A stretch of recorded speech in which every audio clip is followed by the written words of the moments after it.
তুমি কেমন ভক্ত, এদের বধ করলে কেন? বধ নয়, কোনটা বধ আর কোনটা উদ্ধার এটাই অর্জুনে ভাইয়া ভুলে গিয়েছে। অর্জুনে ভাইয়া ভুলে গিয়েছে।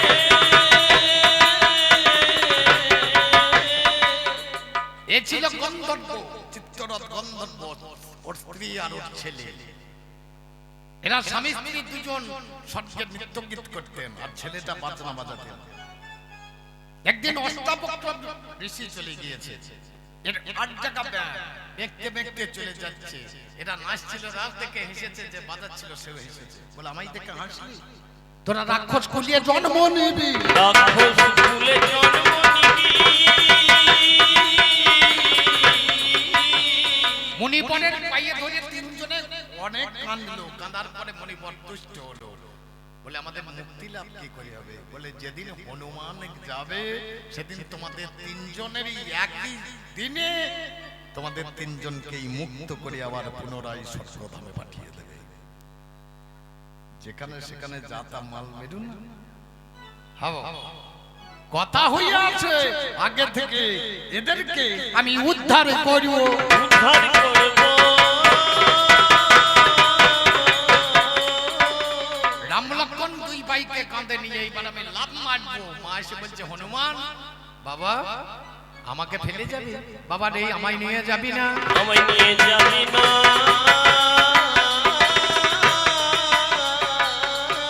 এক কাঁধে রাম লক্ষ্মণ আর এক কাঁধে মাকে নিয়ে লাভ মেরে উঠলাম উপরে।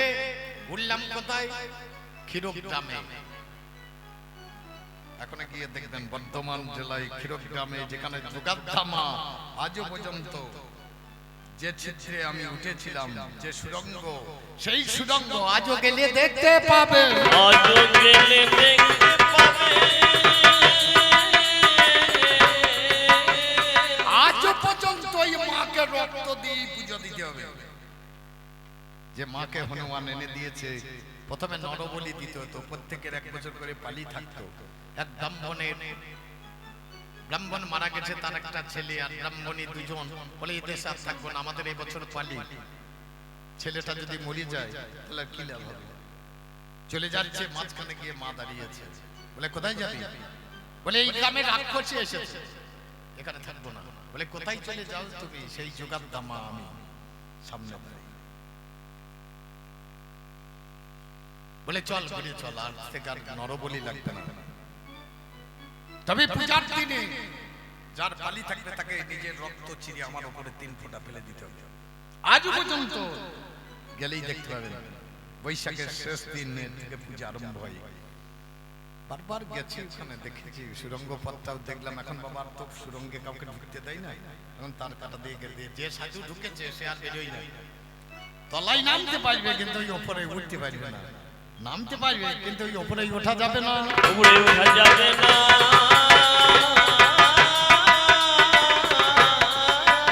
আমার কথা একটু শুনে চলো, বাইরে উপরে ওঠা যাবে না। আমার কথা একটু শুনে চলো না, উপরে ওঠা। আমি সীতামাকে উদ্ধার করে নিয়ে এসে একদিন বসে আছি, আমার প্রভু রাম সবাইকে সবকিছু দিয়ে দিচ্ছে। বিভীষণকে দিল সোনার লঙ্কা, এক এক করে দান দিচ্ছে, আমাকে কেউ কিছু দেয় না। সীতামা এসে আমার গলায় একটা মুক্তোর মালা পরিয়ে দিলেন। আচ্ছা বলুন, আমাকে যদি কেউ কিছু দান করে তাহলে আগে জানতে হবে আমি এই জিনিসটা পেলাম কেন, আগে জানতে হবে এই জিনিসটা আমাকে দিল কেন। আচ্ছা বলুন, এই সীতামাই মুক্তোর মালাটা হনুমানকে দিল কেন? সীতামা তো কাউকে কিছু দান করতে আসে না। বাবা তলা থেকে উঠতে আসতে তো উপর থেকে আবার লাভ মেরে উঠে বললে হবে না, আগে মুক্তো ফাটিয়ে দিয়ে দেখিয়ে দিলে তো হবে না। আমাকে এই মুক্তার মালাটা দিল কেন? যেদিন রাবণ বধ হয়ে গেল, আমি প্রথম সীতামায়ের কাছে গিয়ে বললাম, মা রাবণ রাজা বধ হয়েছে, রাবণের রাজা বধ হয়েছে।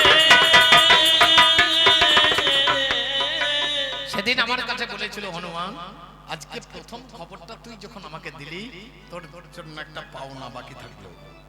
সময় হলে তোর গলায় আমি পরিয়ে দেব, তোর গলায় আমি পরিয়ে দেব।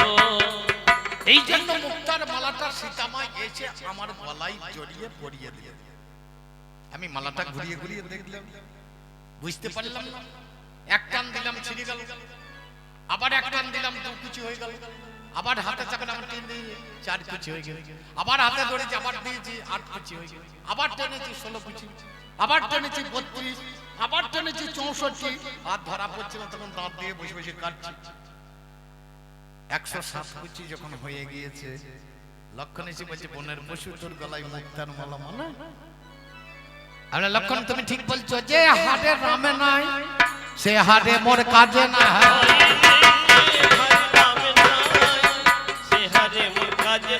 ওরে যে হাড়ে রামে নাই সে হাড়ে মোরে কাজে না।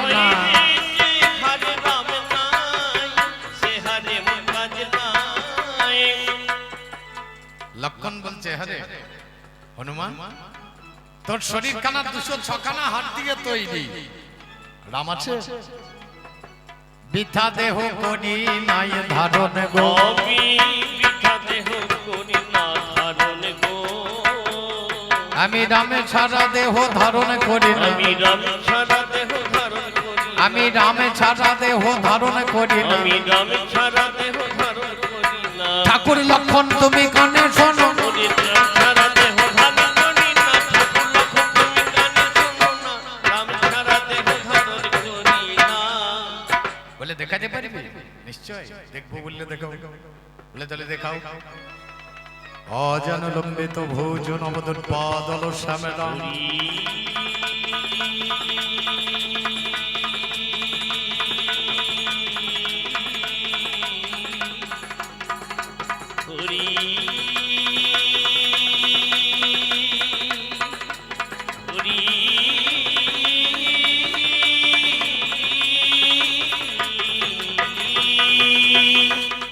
ওগো প্রভু দয়াময়,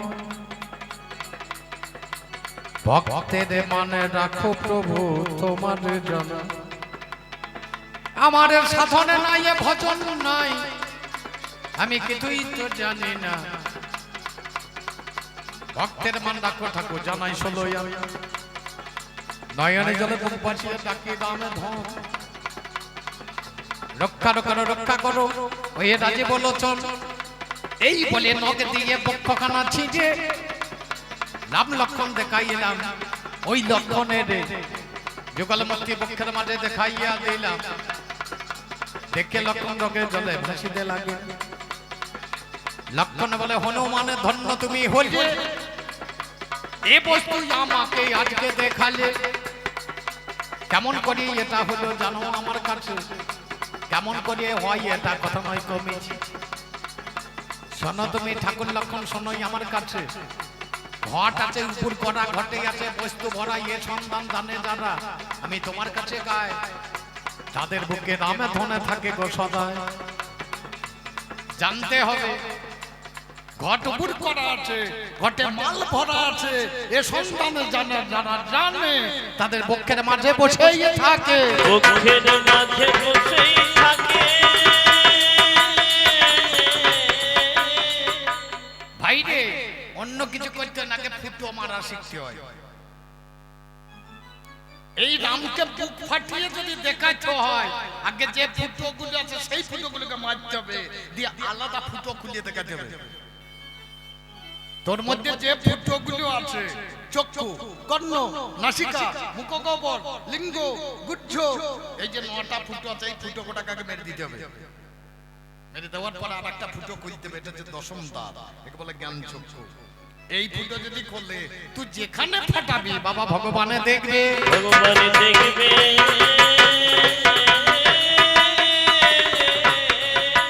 কোন দিনেতে জমির পাতাল কোন দিন বর্ষণ হয়, আমার কাছে জেনে নাও সেসব বিষয়। মনে কাটের নাঙ্গল করিয়ে ধর্ম কাটের ইস্যু, দয়া মায়া নামে দুটো কিনে আনো বিশু। নিষ্ঠা রূপে জলখানা চাপিয়ে রে ঘাটে, শ্বাস প্রশ্বাস যদি দাও বলতে গলায় জুড়িয়ে, এবার অনুরাগের রাঙ্গা ধরা দাও তোমাদের ভাঁজে, আড়াই পাক জড়াবে ধরা ওই লাঙ্গলের খাঁজে। রাম রূপে লাঙ্গল করো শিষ্য রূপে ফাল, অহংকার থাকতে পরে ঠুকে দাও দেশাল।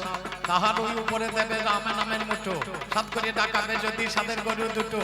পথে যেতে গরু যদি করে আড়ি ডেলে, জ্ঞানের পচম হাতে থাকবে মেরিয়ে দেবে বাড়ি।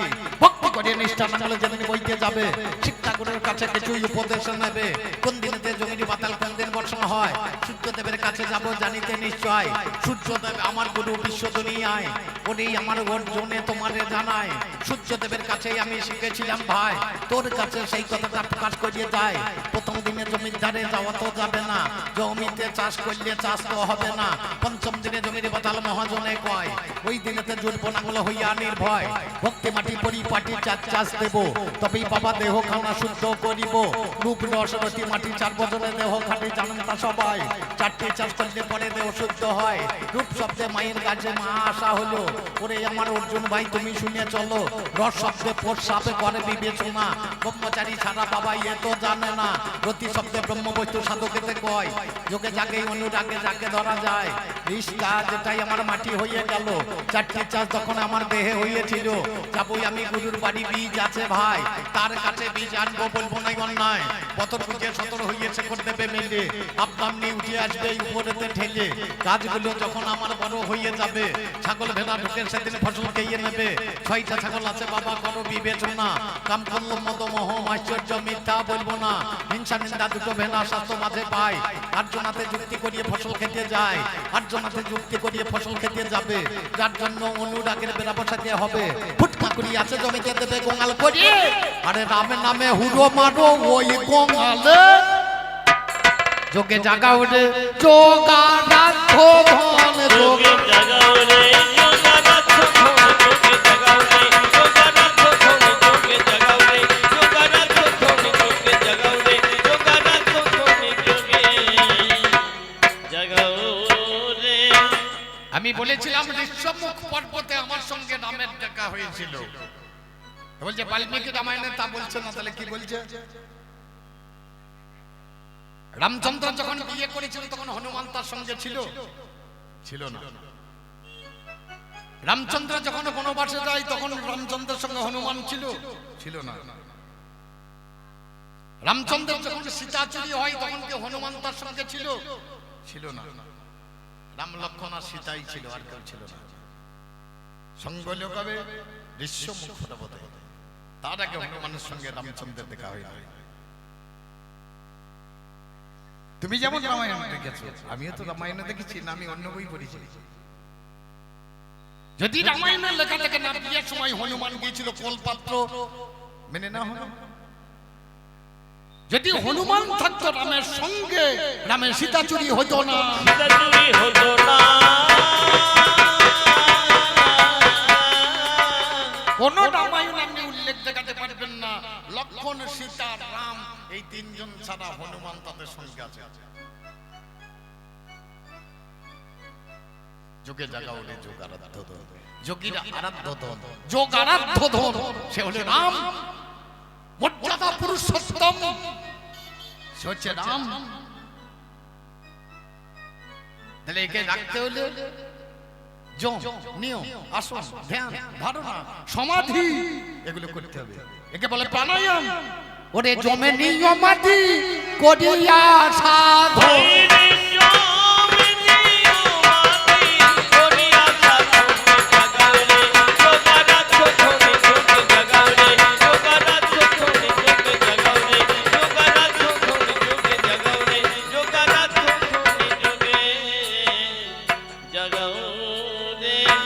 তোরা কেমন পুরুষ সেটা তো আমার জানতে বাকি নাই। হ্যাঁ বাবা, এইখানে অনেক মায়েরা এসেছে গান শুনতে, একটা মায়ের কাপড় ধরে যদি আমি টানি আমার পিঠের চামড়া থাকবে, বিক্রি হয়ে যাবে। এরা 5 জন একটা মেয়েকে বিয়ে করেছে দ্রৌপদীকে, সেই দ্রৌপদীর কাপড় ধরে অন্য পুরুষে প্রাণ চাড়ে 5 জনেতে ভেড়ার মতো মুখ করে বসে আছে। তোদের লজ্জা লাগে না? তুই নিজেকে বীর বলে মনে করিস? হ্যাঁ বাবা, আপনারা মনে করেন না? 5টা পুরুষ এই একটা মেয়ের সম্মান রাখতে পারে না। ভেড়ার মতো মুখ করিয়ে মুখটা নামিয়ে বসে আছে। আর তারা যদি এসে আমার কাছে বীরত্বের বড়াই করে, এটা মানা যাবে? হবে? বলছিস কি তোদের যে হিংসা এগুলো বাদ দে, অহিংসা স্বভাবে হইয়া ধীর শান্ত, অহিংসা স্বভাবে হইয়া ধীর শান্ত, মূলাধার হতে বিদল পর্যন্ত করিলে তদন্ত মিলিবে একান্ত।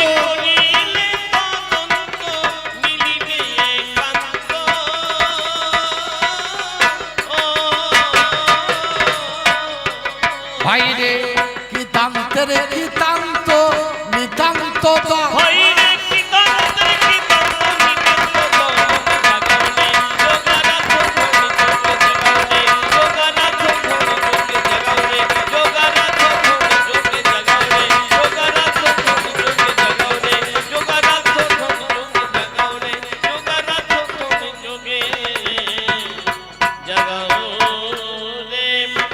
এই রাম নামের মধ্যে বাবা বড় মজা আছে। রাম নামের মধ্যে কত চোট ঠিক হয়ে যাবে। রাম নামে পাশা পাথর জলে ভাসে, রাম নামে কাঠের তরণী শোনা হয়, রাম নামে পাষাণী মানুষ হয়। আমি সেই নামের লোক, তুই কৃষ্ণ নামের লোক আর আমি রাম নামের লোক। তাকে রাখতে হবে। কোথায় রাখতে হবে? শুধু বুকের ভেতরে রাখলে হবে না। আগমনী গমেয়ার নিঃশ্বাসে প্রশ্বাসে, আগমনী গমেয়ার নিঃশ্বাসে প্রশ্বাসে রাখো নিষ্ঠারতি সরল বিশ্বাসে, চিদানন্দ ভাসে আজ আকাশে বাতাস।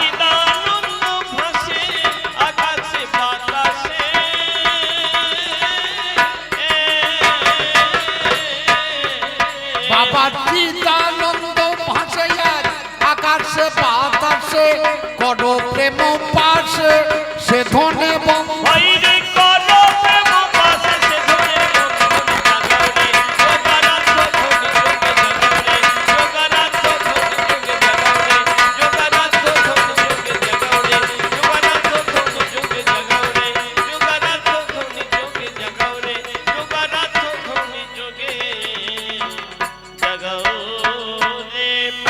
যখন পড়ার কথা তখন পড়বি না, যখন না পড়ার কথা বুড়ো বয়সে পড়তে গেলে আর ভালো লাগবে না।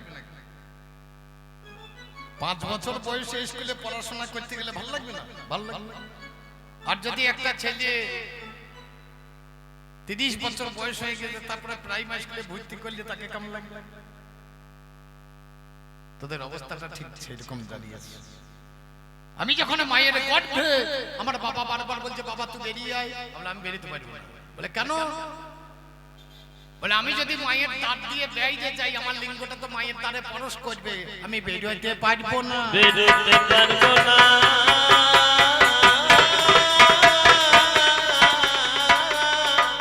চিন্তা ভাবনাটা দেখো ভাই, উল্টো পাল্টা করলে হবে না, চিন্তা ভাবনাটা দেখতে হবে। আমি যদি মায়ের দাঁত দিয়ে বাইরে যাই আমার লিঙ্গটা তো মায়ের দ্বার স্পর্শ করে বেরোবে, তাহলে আমার যে ধর্ম সেই ধর্মটা থাকবে না, আমি রাখতে পারবো না। বাবা কি করে হবে? বলে শিবের কাছে চলে যাও, বিধান দিয়ে দেবে, সেই বিধানটা মেনে তুমি ফিরিয়ে আসবে। শিবের কাছে চলে গেল কেশরী কিনি, ওগো আমার ভোলানাথে শুলো পানি, আমার গর্ভের মধ্যে আছে নন্দন, বাইরেতে নয়, কেমন করে প্রবেশ হবে বলো পরিচয়। মহাদেবের কথা শুনে হাসতে লাগিল, ফিরে যাও কেশরী তুমি শুনে চলো। ব্রহ্মদেবকে দেখেছে তিনি, মহাদেবে কয় শুক্ররূপে গর্ভে যাবে তোমারে জানাই। সেখানেতেই আছে দেখো এক মহাজন, হনুমানে হবে নামে জানাই নিবেদন। সেইখানেতে গিয়ে তুমি কপিন পড়াবে, তারপরে ছেলেটাকে বাইরে আনিবে। ও বাবা রে, ব্রহ্মদেব এখন কর্ম করলো, শুক্ররূপে আমার মায়ের দ্বারেতে ঢুকিল, গিয়ে আমায় কপিন খানা পরিয়ে দিয়ে ভাই আমি বাইরে দেশে এসেছিলাম, বলবো না গন্যায়, তাহলে কপিন পরিয়ে বাইরে এলাম, চিন্তা করো মনে। আরে কপিনের কাজে নাই এ বিশ্বের বাগানে, আমার কপিন খানা খুলিয়ে দিলাম জানাই তোমার কাছে। মাকে বলি ক্ষুধা পাইয়ে কথা নয় কমেছে, খেতে দাও তুমি আমায় তোমার জানায়, এক্ষুনি খেতে দাও বলবো নাই অন্যায়। ও বাবা রে মায়ে আমার উপরে দেখালো, সূর্য দেবে লাল হয়ে সেদিন উঠতেছিল, আমি বললাম বড় ফলে ভেবে দেখলাম মনে, সূর্যকে ধরতে যাই বিশ্বের বাগানে, ইন্দ্রদেব শেষে কথা দেখিবারে পায়, হাতে ছিল বজ্র বাবা বলবো নাই অন্যায়, বজ্রখানা সেদিন দিল আমার মাথায় মেজে, আমি সেদিন নিচে বাবা গিয়েছিলাম পড়ে, দিবাদেশটা ভেঙে গেল আপনাদের জানায়, মা কোলে নিয়ে কাঁদে বলবো নাই অন্যায়, দেবতার দলে এসে সান্ত্বনা দিল, তোমার হনুমানের নামে হবে তুমি শুনে চলো। গিবা শব্দে হনু, হনুটা ভেঙে গিয়েছে, দেবতারা এসে মাকে সান্ত্বনা দিয়ে বলছে তোমার ছেলের নাম হনু ভঙ্গ হবে না, তোমার হনুমান হবে। হনুমানে হলো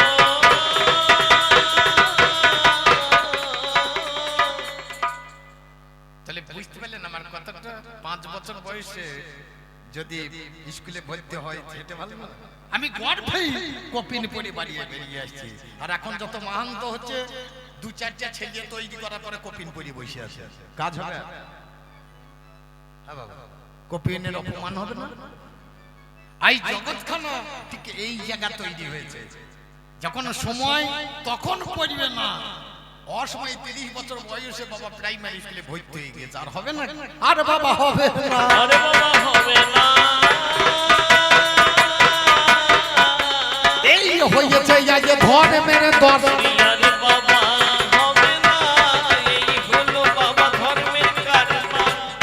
আরে বাবা আচ্ছা ভাই, তোরা 5 ভাইয়ে একটা মেয়েকে বিয়ে করলি, তার নাম হচ্ছে দ্রৌপদী নাকি? একদিন 5 ভাইয়ে বউ নিয়ে বেড়াতে গেল, বেড়াতে গিয়ে আমরা কারণে গিয়ে একটা আম লেগেছিল, আমটাকে নিচে ফেললে, আমটা যখন নিচে পড়ে গেল কৃষ্ণ গিয়ে দাঁড়ালো, বলে তোমরা সর্বনাশ করলে, বলে কি সর্বনাশ হলো, বলে এই আমটা সাধু বাবার সকালবেলায় মুকুল ধরায়, একটু বেলা হলে একটু হয় গুটি হয়, দুপুর বেলা হলে আমটা মোটা হয়, বিকাল বেলা হলে আমটা আটি হয় পরিপুষ্ট হয়, সন্ধ্যের আগে আমটা পেকে যায়, সন্ধ্যে বেলায় মুনি পেরিয়ে এটাকে জল ভক্ষণ করে। বলে ঠিক ঠিক, তাহলে তোমাদের বংশ ধ্বংস হয়ে যাবে, তাহলে কি করা যাবে? বলে তোমাদের গোপন কথাগুলো বলো।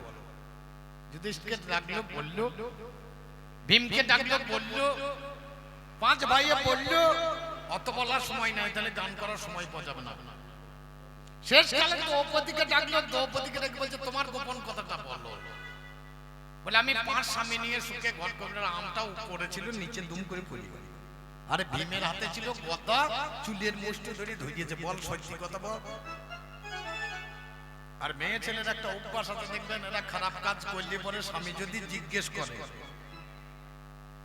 মাথাটা নামিয়ে দেবে, বুড়ি আঙুল করে মাটি খুঁজবে, এটা মেয়ে ছেলের অভ্যাস, দেখলি বুঝতে পারবে। মা হেসো না, সত্য কথা বললাম, আমার ঘরে তো এই যন্ত্র একটা আছে নাকি, আমি নাই এখন হনুমান, আমার বউটাও কেউ নাই, কিন্তু আমি গান ছেড়ে দেবো, আমি তার হনুমান থাকবো না, আমি অন্য মাল হয়ে যাবো। বলে সত্য কথা বল, বলছে কর্ণকে পেলে আমার মন্দ হইতো। আমি তোকে জিজ্ঞেস করছি, বল তোদের 5 জনের মধ্যে কি এমন ছিল না যেটা কর্ণের মাঝখানে ছিল? একটা মেয়ের 5টা স্বামী, কোন আশাটা পূরণ করতে পারিস না, যার জন্য কর্ণকে বাবা চাইতে হলো, কর্ণকে বাবা চাইতে হলো, একটু পরিষ্কার করে তুমি খুঁজে বলো, কর্ণকে বাবা চাইতে হলো, পরিষ্কার করে খুলে বলো, কর্ণকে বাবা চাইতে হলো। আমি যেগুলো করেছি তো সেগুলো করিস না, আমার কর্ম তো করতে পারবি না। তোর কৃষ্ণকে একদিন দেখবো, আমার খুব বড় আশা ছিল। কৃষ্ণ একবার কাঙাল ভোজন লাগিয়েছে বাড়িতে, অতীত কাঙাল 100 জন করে প্রতিদিন সেবা দেয়। আমি দেখলাম একটা সুযোগ পেয়েছি, বৃদ্ধ ব্রাহ্মণের বেশ ধারণ করিলাম, বৃদ্ধ ব্রাহ্মণের বেশ ধারণ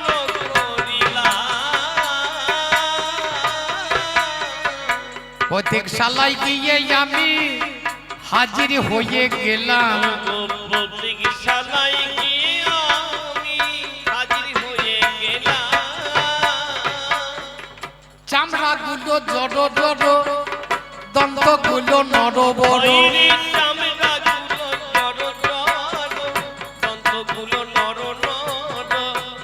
গিয়ে বললাম ও হে, বলে আপনি কে? বলে আমি অতীত। বলে কি আশা? আমি একটু সেবা নেব। আমি আর বেশিক্ষণ বাঁচবো না, থরথর করে কাঁপছি, আমি বেশিক্ষণ আর বাঁচবো না, আমাকে তাড়াতাড়ি দুটি সেবা দিয়ে দাও। বলে এক কাজ কর, কিছু কিছু লোক বলছে ঠিক আছে, আর কটা খাবে দিয়েই দেয়া। পাতা দিতে এসছে, বলে একখানা পাতাই হবে না, 11খানা পাতা দাও। বলে 11খানা পাতা নিয়ে কি হবে? আমার আমি একটা পাতাই আমি খেতে পারি না, 11খানা পাতা। আমি 11 দিন দেবো, তার ওরা তো জানে না। 11খানা পাতা দিয়ে অন্ন দিয়েছে, ডাল আনতে গিয়ে তো আস্তে আস্তে অন্ন নাই, যে ডালের বালতি ধরিয়াছে